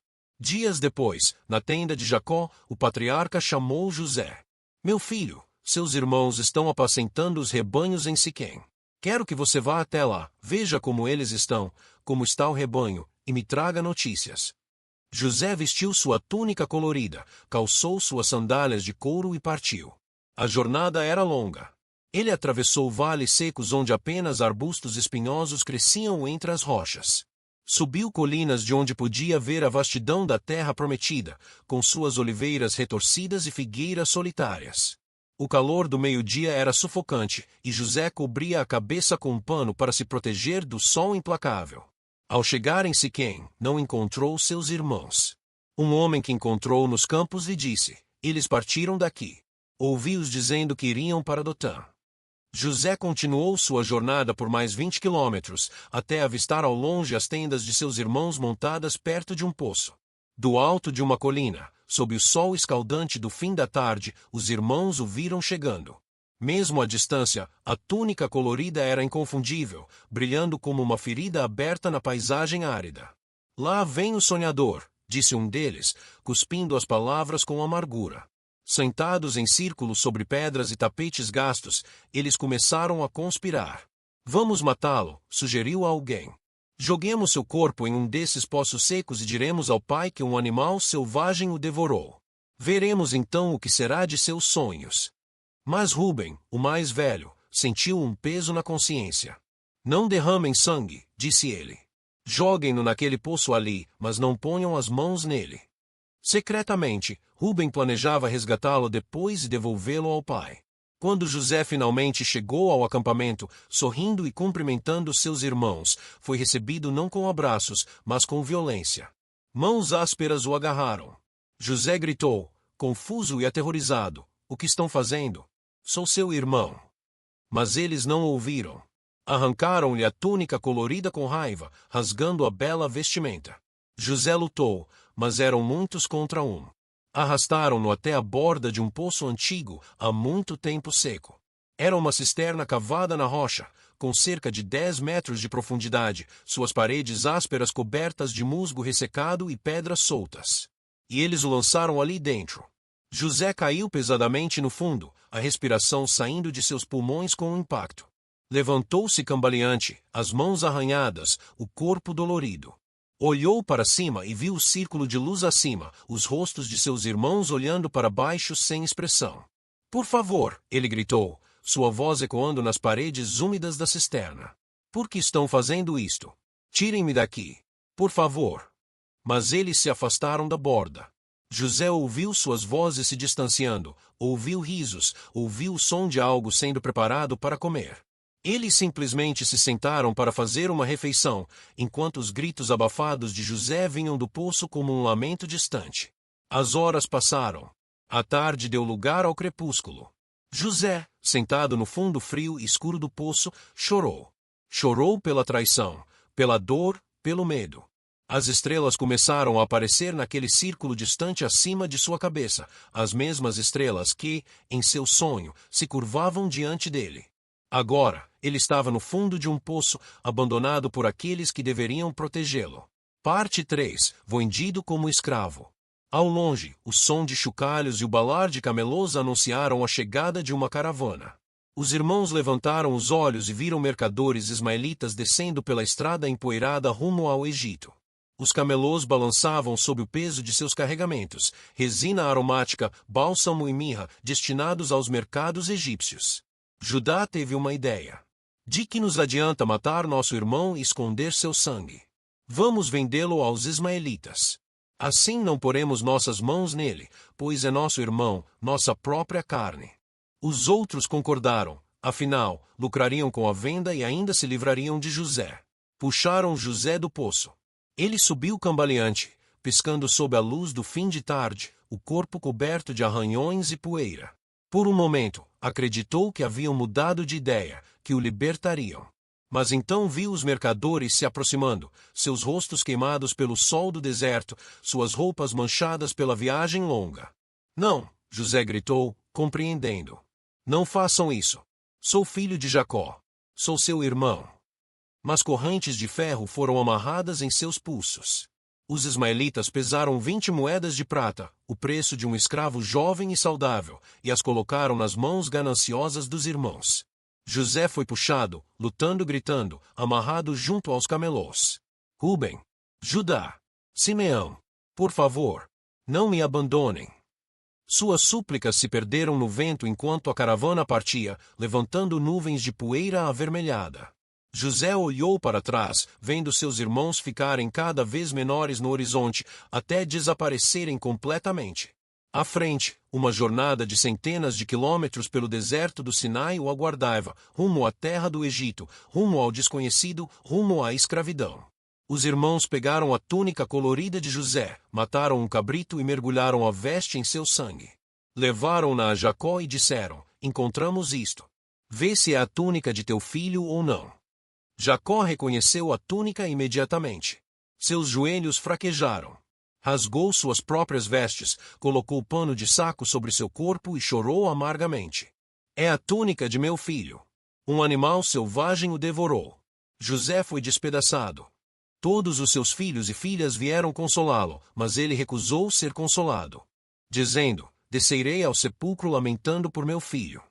E Jacó chorou por José como se chora pelos mortos. Parte 4. No Egito, a casa de Potifar. Após semanas de viagem sob o sol escaldante, a caravana finalmente chegou ao Egito. José, exausto e traumatizado, foi arrastado através de portões imensos, entrando em um mundo completamente diferente de tudo que conhecera. O Egito era uma terra de maravilhas e contrastes. Colunas gigantescas erguiam-se em direção ao céu, cobertas com hieróglifos coloridos que contavam histórias de deuses e faraós. Palácios de pedra calcária branca brilhavam sob o sol. O rio Nilo, largo e majestoso, cortava a terra como uma faixa verde em meio ao deserto dourado. Nas suas margens, campos de papiro balançavam ao vento, e camponeses trabalhavam em campos irrigados onde cresciam trigo, cevada e linho. José foi levado ao mercado de escravos. Ali, sob tendas de lona, homens e mulheres de diversas nações eram exibidos como mercadorias. O ar cheirava a suor, medo e especiarias. Compradores circulavam, examinando dentes, músculos, verificando a saúde de cada escravo. Foi então que Potifar chegou. Ele era capitão da guarda do faraó, um homem alto e imponente, vestido com linho branco impecável e sandálias de couro fino. Um colar de ouro pendia em seu peito, símbolo de sua posição elevada. Seus olhos experientes examinaram José, viu um jovem forte, saudável, com olhos inteligentes apesar do desespero visível. Potifar comprou José e o levou para sua casa. A residência de Potifar era magnífica. Localizada em uma área nobre da cidade, era construída em torno de um pátio central com uma piscina retangular cercada por colunas pintadas. Jardins exuberantes cresciam ali, com palmeiras, sicomoros e flores perfumadas. Quartos frescos, com pisos de pedra polida, davam para o pátio. As paredes eram decoradas com pinturas de cenas do Nilo, aves e peixes coloridos. José começou como o mais baixo dos servos. Suas mãos, acostumadas a cuidar de ovelhas, agora carregavam água, limpavam pisos, serviam as mesas. Mas algo em José era diferente. Mesmo na escravidão, mesmo na dor de ter sido traído e vendido, José não se entregou à amargura. Ele trabalhava com excelência, com honestidade, com uma integridade que chamava a atenção. E Deus estava com ele. Tudo o que José fazia prosperava. As tarefas que lhe eram confiadas eram cumpridas perfeitamente. Ele aprendeu rapidamente a língua egípcia, os costumes, as leis. Potifar começou a notar. Aquele jovem hebreu não era um escravo comum. Havia sabedoria em seus conselhos, eficiência em sua administração. Gradualmente, José foi recebendo responsabilidades maiores. De servo das tarefas básicas, foi promovido a supervisor dos outros escravos. Depois, tornou-se administrador dos bens de Potifar. Finalmente, Potifar confiou a José tudo o que possuía. A casa prosperava sob a gestão de José. Os negócios multiplicavam. Os celeiros estavam sempre cheios. Potifar não precisava se preocupar com nada, exceto escolher o que comeria. Todo o resto estava nas mãos competentes de José. Parte 5. A falsa acusação. Mas o sucesso de José atraiu outra atenção. A esposa de Potifar era uma mulher egípcia de grande beleza. Seus olhos eram delineados com col negro, seu cabelo negro brilhante emoldurava seu rosto. Ela usava joias de ouro e prata, e vestidos de linho fino que revelavam suas formas. Acostumada a ter tudo o que desejava, ela começou a fixar seus olhos em José. José era jovem, forte, bem apessoado. Havia nele uma dignidade que o diferenciava. Dia após dia, enquanto José administrava a casa, ela o observava. Então começou a seduzi-lo. "Deita-te comigo", ela dizia, suas palavras ungidas com perfume e promessas. José recusava. "Meu senhor confiou em mim tudo o que tem nesta casa", ele respondia, desviando o olhar com respeito. "Ele não me negou coisa alguma, exceto você, porque é sua esposa. Como poderia eu cometer tamanha maldade e pecar contra Deus?" Mas ela não desistia. Dia após dia, insistia. José evitava estar sozinho com ela, desviava-se de seus caminhos, mantinha distância. A rejeição constante transformou o desejo dela em obsessão e a obsessão em raiva. Um dia, a casa estava vazia. Os servos haviam saído, havia uma festa na cidade, e José precisava buscar alguns documentos em um dos quartos internos. Ela o esperava ali. Quando José entrou, ela o agarrou pelo manto. "Deita-te comigo", exigiu, suas unhas se cravando no tecido. José recuou violentamente, mas ela segurava firme. Ele se soltou bruscamente, deixando o manto em suas mãos, e fugiu da casa, correndo em direção ao pátio. Humilhada, enfurecida pela rejeição, ela segurou o manto nas mãos trêmulas de raiva. E planejou sua vingança. Quando os servos voltaram, ela gritou: "Vejam! Aquele hebreu que meu marido trouxe entrou aqui para me desonrar. Mas quando gritei por socorro, ele fugiu deixando o manto comigo." Quando Potifar chegou em casa à noite, cansado de seu dia servindo ao faraó, sua esposa correu até ele com lágrimas nos olhos, segurando o manto de José. "Aquele escravo hebreu que você tanto confia tentou me violentar. Só não conseguiu porque gritei." A fúria tomou conta de Potifar. Não fez perguntas. Não ouviu defesas. José foi arrastado imediatamente à prisão, não uma prisão comum, mas a prisão do rei, onde eram mantidos os prisioneiros do próprio faraó. E assim, o homem íntegro, o servo fiel que recusará pecar, foi lançado em uma masmorra. Parte 6. Na prisão. A prisão era um lugar sombrio. Construída com blocos enormes de pedra, tinha pequenas janelas próximas ao teto por onde mal entrava luz. O cheiro de umidade, mofo e humanidade amontoada permeava o ar. Prisioneiros gemiam em celas escuras. Correntes tilintavam. Guardas passavam com tochas, suas sombras dançando nas paredes úmidas. José foi jogado em uma cela. Sentou-se no chão frio de pedra, as costas contra a parede áspera. Pela segunda vez em sua vida, estava no fundo de um poço, desta vez, um poço feito de pedra, ferro e injustiça. Poderia ter se entregado ao desespero. Poderia ter amaldiçoado Deus, questionado por que um homem fiel sofria tais provações. Traído pelos irmãos. Vendido como escravo. Acusado falsamente. Preso injustamente. Mas José não o amaldiçoou. E Deus não o abandonou. O carcereiro-chefe, um homem endurecido por anos administrando aquela prisão sombria, começou a notar algo em José. Havia honestidade em seus olhos. Paz em seu semblante, mesmo naquele lugar de desespero. Sabedoria em suas palavras. Gradualmente, assim como havia acontecido na casa de Potifar, José recebeu responsabilidades. Primeiro pequenas tarefas. Depois, a supervisão de outros prisioneiros. Finalmente, o carcereiro confiou a José a administração de toda a prisão. Tudo prosperava sob suas mãos, e o carcereiro não precisava se preocupar com coisa alguma. Um dia, 2 novos prisioneiros chegaram, homens importantes que haviam ofendido o faraó. Um era o copeiro-chefe, responsável por servir vinho ao rei e garantir que não fosse envenenado. O outro era o padeiro-chefe, que preparava o pão para a mesa real. Haviam sido acusados de alguma ofensa contra o faraó e jogados naquela prisão enquanto seus casos eram investigados. José foi designado para servi-los. Certa manhã, José entrou na cela deles e notou que ambos tinham expressões perturbadas, rostos pesados de preocupação. "Por que estão com aparência tão triste hoje?" perguntou. "Tivemos sonhos", responderam, "e não há quem os interprete." José respondeu com humildade: "Não pertencem a Deus as interpretações? Contei-me os sonhos." O copeiro contou primeiro: "Em meu sonho, havia uma videira com 3 ramos. Ela brotou, floresceu, e seus cachos produziram uvas maduras. A taça de Faraó estava em minha mão. Peguei as uvas, espremi-as na taça e a coloquei na mão de Faraó." José respondeu: "Os 3 ramos são 3 dias. Dentro de 3 dias, Faraó o tirará daqui e o restaurará ao seu cargo. Você voltará a colocar a taça na mão de Faraó como costumava fazer." O rosto do copeiro iluminou-se de esperança. José continuou: "Mas quando tudo estiver bem com você, lembre-se de mim. Mencione-me a Faraó e tire-me desta prisão. Fui sequestrado da terra dos hebreus, e aqui também não fiz nada para merecer ser jogado nesta masmorra." O padeiro, vendo que a interpretação havia sido favorável, também contou seu sonho: "Eu tinha 3 cestos de pão branco sobre minha cabeça. No cesto de cima havia todo tipo de assados para o faraó, mas as aves os comiam." José ficou sério. Sua voz era gentil mas clara: "Os 3 cestos são 3 dias.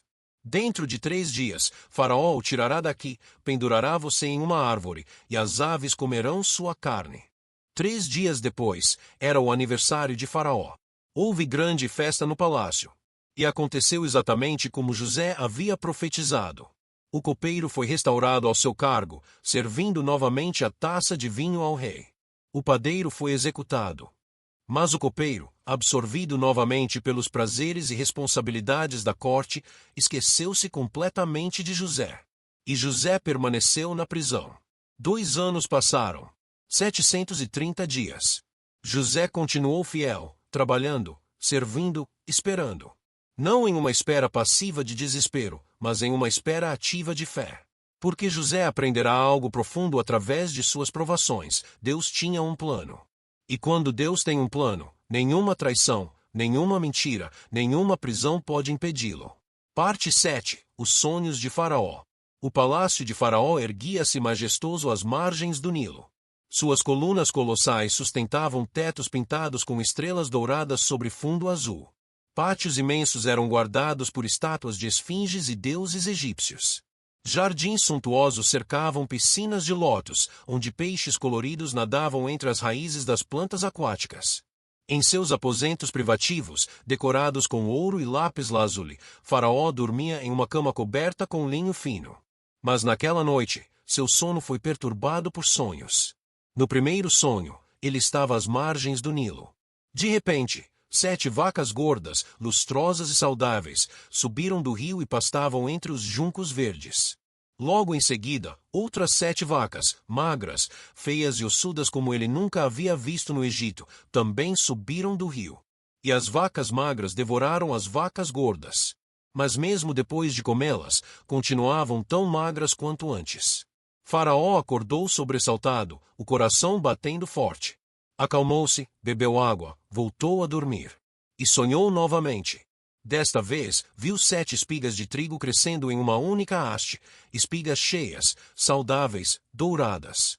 Então, 7 espigas mirradas, queimadas pelo vento oriental, brotaram depois delas. E as espigas mirradas engoliram as espigas cheias. Faraó acordou novamente. A aurora começava a clarear o céu através das cortinas de linho. Mas a angústia pesava em seu peito. Ele sentia, que aqueles sonhos tinham significado. Pela manhã, mandou chamar todos os magos e sábios do Egito. Eles vieram com suas vestes cerimoniais, seus amuletos e pergaminhos. Faraó contou os sonhos. Os magos consultaram suas tábuas, fizeram seus encantamentos, deliberaram entre si. Mas nenhum conseguia interpretá-los satisfatoriamente. Foi então que o copeiro-chefe, servindo vinho ao faraó, teve um súbito despertar de memória. Hoje me lembro de minhas faltas, exclamou. E contou sobre o tempo que passou na prisão, sobre o jovem hebreu que interpretara corretamente os sonhos dele e do padeiro. Traga-me esse homem imediatamente, ordenou o faraó. Parte 8. Diante do rei.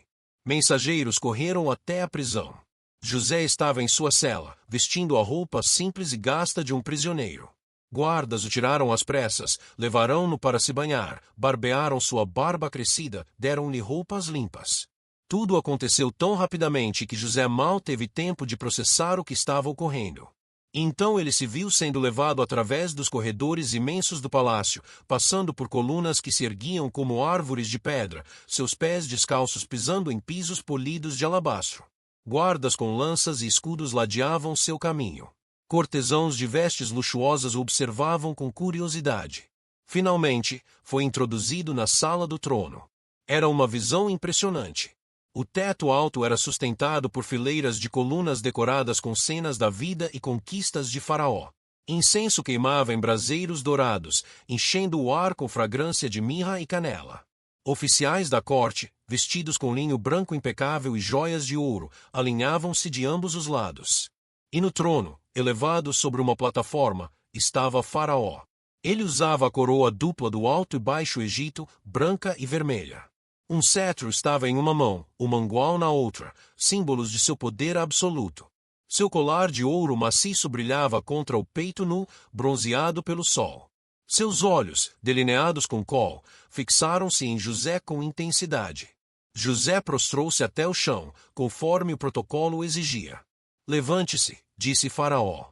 Sua voz ecoou pela grande sala. Tive um sonho, e ninguém pode interpretá-lo. Mas ouvi dizer que quando você ouve um sonho, pode interpretá-lo. José levantou-se. Ali estava ele, diante do homem mais poderoso do mundo conhecido. Um prisioneiro, um escravo, um estrangeiro. Mas José não buscou crédito para si. Em vez disso, respondeu com humildade que desarmou a todos os presentes. Não está em mim. Mas Deus dará resposta de paz a Faraó. Faraó então narrou seus sonhos detalhadamente. As 7 vacas gordas devoradas pelas magras. As 7 espigas cheias consumidas pelas mirradas. Toda a corte ficou em silêncio, aguardando. José respirou fundo. Não era sua sabedoria, mas a revelação divina. Então falou com clareza e autoridade. Os 2 sonhos de Faraó são um só. Deus revelou a Faraó o que está para acontecer. As 7 vacas gordas e as 7 espigas cheias representam 7 anos. As vacas magras e as espigas mirradas também representam 7 anos. Virão 7 anos de grande abundância em toda a terra do Egito. Depois virão 7 anos de fome severa. A abundância será esquecida na terra por causa da fome que se seguirá, pois será extremamente severa. O sonho foi duplicado porque a questão está firmemente decidida por Deus, e Ele o fará em breve. O salão permaneceu em silêncio absoluto. Todos processavam as palavras. 7 anos de fartura. 7 anos de fome. Era uma revelação assustadora, mas tinha o peso da verdade. José continuou, agora não apenas interpretando, mas aconselhando, que Faraó procure um homem criterioso e sábio e o coloque sobre a terra do Egito. Nomeie oficiais sobre a terra para arrecadar um quinto de toda a colheita durante os 7 anos de abundância. Esse alimento será armazenado como reserva para os 7 anos de fome que virão sobre o Egito, para que a terra não seja devastada pela fome. Faraó olhou para José por um longo momento. Depois consultou seus conselheiros com o olhar. Finalmente, voltou-se para toda a corte e declarou: poderíamos encontrar alguém como este, em quem está o Espírito de Deus. Então Faraó disse a José: já que Deus lhe revelou tudo isto, não há ninguém tão criterioso e sábio como você. Você estará sobre minha casa, e todo o meu povo se submeterá às suas ordens. Somente no trono serei maior que você. Parte 9. Do prisioneiro ao governador. O que aconteceu a seguir foi como um sonho dentro da realidade. Faraó tirou de seu próprio dedo o anel com o selo real, um objeto de poder imenso, pois autorizava decretos e documentos em nome do próprio rei, e o colocou no dedo de José. Mandou vesti-lo com roupas de linho finíssimo, branco como nuvem, tecido com uma perfeição que apenas os egípcios sabiam alcançar. Colocaram em seu pescoço um colar de ouro maciço, pesado e magnífico. Faraó proclamou: seu nome será Zafenate-Paneia, que significava Deus fala e ele vive em egípcio. E deu-lhe por esposa Azenate, filha de Potífera, sacerdote de On, uma das famílias mais nobres do Egito. José foi colocado no segundo carro do reino. Enquanto era levado pelas ruas da capital, arautos corriam à frente gritando: abram caminho. Prestem homenagem. O povo se ajoelhava ao ver passar aquele jovem, que há poucas horas era um prisioneiro, agora vestido como príncipe, com autoridade sobre toda a terra do Egito. José tinha 30 anos. Havia passado 13 anos, 13 longos anos, entre a escravidão e a prisão. 13 anos de provação, de aprendizado, de formação de caráter. E agora, em um único dia, Deus o elevara do calabouço ao trono. José não perdeu tempo. Viajou por todo o Egito, organizando a coleta e armazenamento de grãos. Durante os 7 anos de abundância, as colheitas foram tão fartas que José mandou construir imensos celeiros em todas as cidades. O trigo era armazenado em quantidades tão vastas que pararam de medir, era como a areia do mar, sem medida. José também teve 2 filhos com Azenate. Ao primeiro, chamou Manassés, que significa Deus me fez esquecer todo o meu sofrimento e toda a casa de meu pai. Ao segundo, chamou Efraim, que significa Deus me fez frutificar na terra da minha aflição. Então, exatamente como José havia profetizado, os 7 anos de abundância terminaram. E veio a fome. Parte 10. O reencontro. A fome não atingiu apenas o Egito. Espalhou-se por toda a região. Canaã, Arábia, Síria. Os campos secaram. As colheitas falharam. O gado morria. As pessoas começaram a passar fome. Mas no Egito, graças à previsão e planejamento de José, havia alimento em abundância nos celeiros reais. Pessoas de todas as nações vinham comprar trigo. Em Canaã, na tenda de Jacó, agora um ancião de cabelos brancos, a situação era desesperadora. Mas ele ouviu que havia trigo no Egito. Reuniu seus 10 filhos mais velhos, manteve Benjamim em casa, com medo de perder também seu filho mais novo, e disse: Desçam ao Egito e comprem alimento para nós, para que possamos viver e não morrer. A jornada foi longa e difícil. Quando finalmente chegaram à capital egípcia, foram direcionados ao palácio, pois todas as vendas de grão eram supervisionadas pelo próprio governador. Os irmãos entraram na sala de audiência. José estava sentado em uma plataforma elevada, vestido como um príncipe egípcio. Sua cabeça estava raspada ao estilo egípcio. Seus olhos estavam contornados com maquiagem. Ele falava egípcio através de um intérprete. Quando os irmãos se aproximaram, prostraram-se com o rosto no chão diante dele, exatamente como José havia sonhado há mais de 20 anos. José os reconheceu imediatamente. Seu coração saltou no peito. Ali estavam eles, Rúben, Simeão, Judá, todos. Mais velhos, envelhecidos pelo tempo e trabalho, mas indubitavelmente seus irmãos. Aqueles que o haviam odiado, vendido, mentido sobre sua morte. Mas eles não o reconheceram. Como poderiam? Esperavam que José, se ainda vivo, fosse um escravo em algum canto esquecido. Nunca imaginariam que aquele nobre egípcio, falando em língua estrangeira e vestido com toda a pompa do poder, fosse o irmão que haviam vendido. José decidiu testá-los. Falou duramente através do intérprete: De onde vocês vêm? Da terra de Canaã, meu senhor, responderam, ainda prostrados. Viemos comprar alimento. Vocês são espiões, acusou José. Vieram ver as partes desprotegidas da nossa terra. Não, meu senhor, protestaram, aterrorizados. Seus servos vieram apenas para comprar alimento. Somos 12 irmãos, filhos de um mesmo homem na terra de Canaã. O mais novo está com nosso pai, e um não existe mais. Ao ouvir sobre Benjamim e sobre seu pai ainda vivo, José teve que se controlar para não revelar sua identidade ali mesmo. Mas continuou o teste. Mandou prendê-los por 3 dias. Depois, disse que apenas um ficaria preso, Simeão, enquanto os outros voltavam com o alimento, mas deveriam trazer o irmão mais novo para provar que não eram espiões. Enquanto discutiam entre si em hebraico, achando que José não entendia, disseram: Certamente somos culpados pelo que fizemos a nosso irmão. Vimos sua angústia quando nos implorava, mas não o ouvimos. Por isso veio sobre nós esta aflição.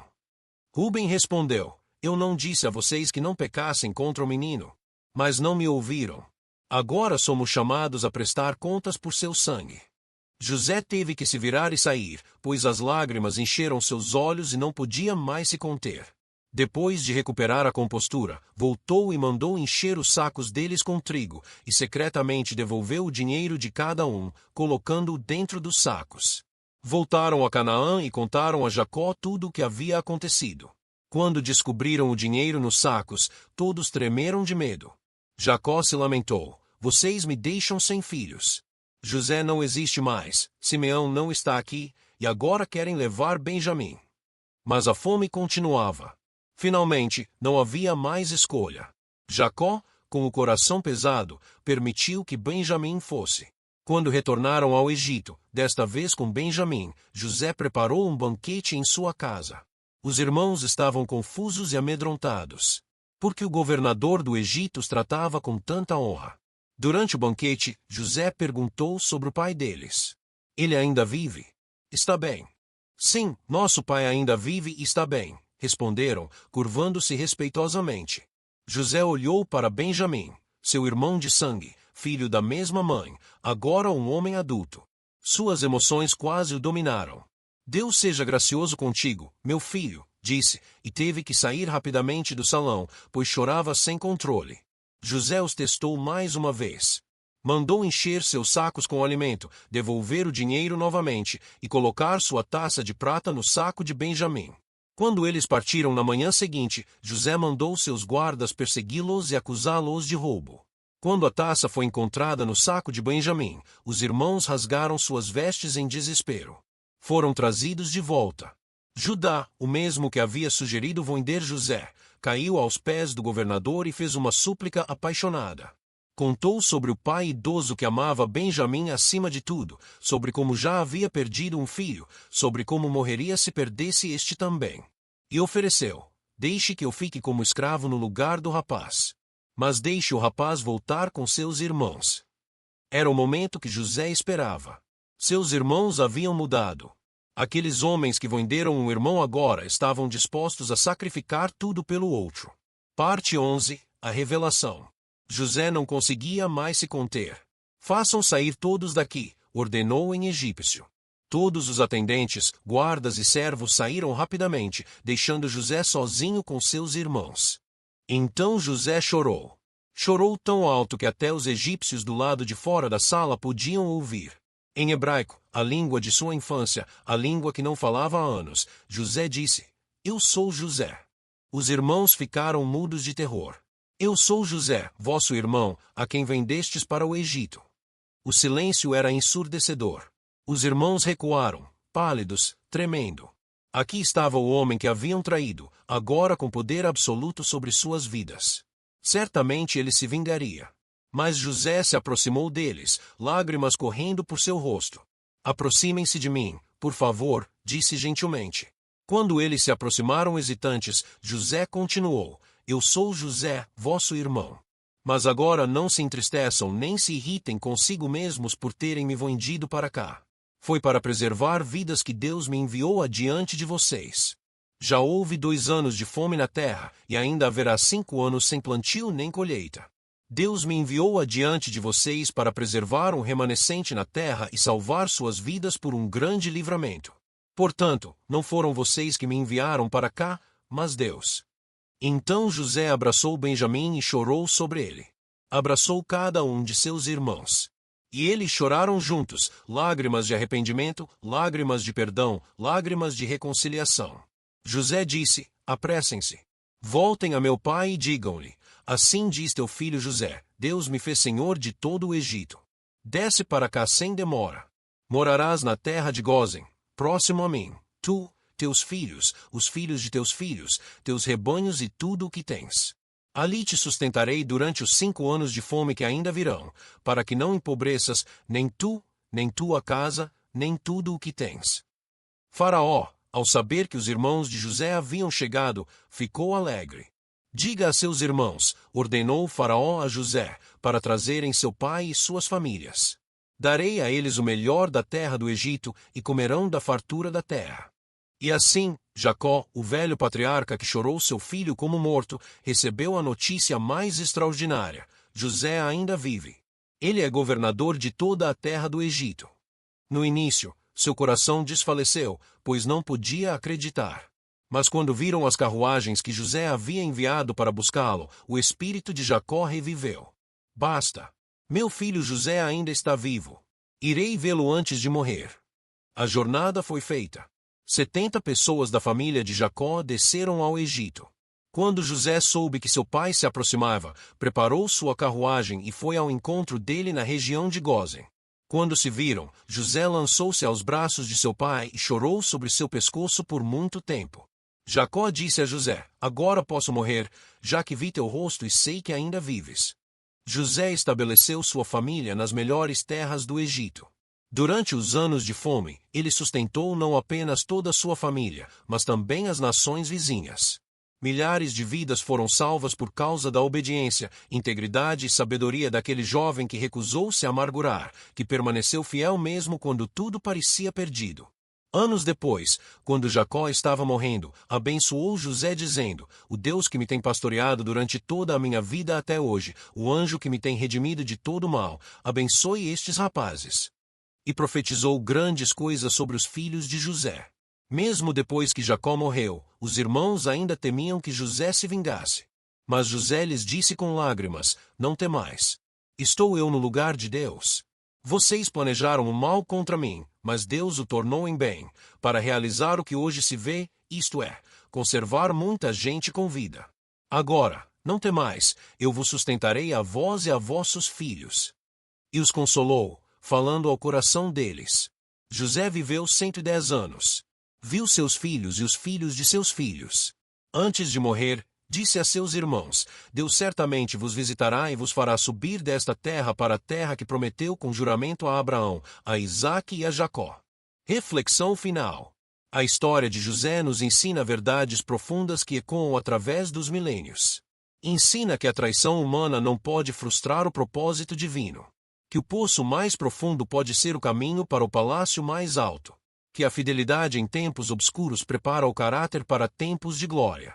José poderia ter se tornado amargo quando foi traído pelos irmãos. Poderia ter desistido quando foi vendido como escravo. Poderia ter perdido a fé quando foi falsamente acusado e preso. Poderia ter se vingado quando teve poder sobre aqueles que o feriram. Mas em cada encruzilhada, José escolheu a fidelidade. Escolheu a integridade.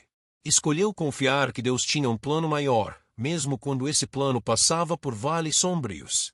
E no final, José pôde dizer com verdade: vocês planejaram o mal contra mim, mas Deus o tornou em bem. Porque quando Deus tem um plano, nenhum poço é profundo demais. Nenhuma traição é forte demais. Nenhuma acusação falsa é poderosa demais. Nenhuma prisão é longa demais. E nenhum sonho dado por Deus deixará de se cumprir. Do poço ao palácio. Da prisão ao trono. Da túnica manchada de sangue às vestes de governador. Esta é a história de José. E é um testemunho eterno de que Deus escreve reto por linhas tortas e transforma as maiores tragédias nos maiores triunfos.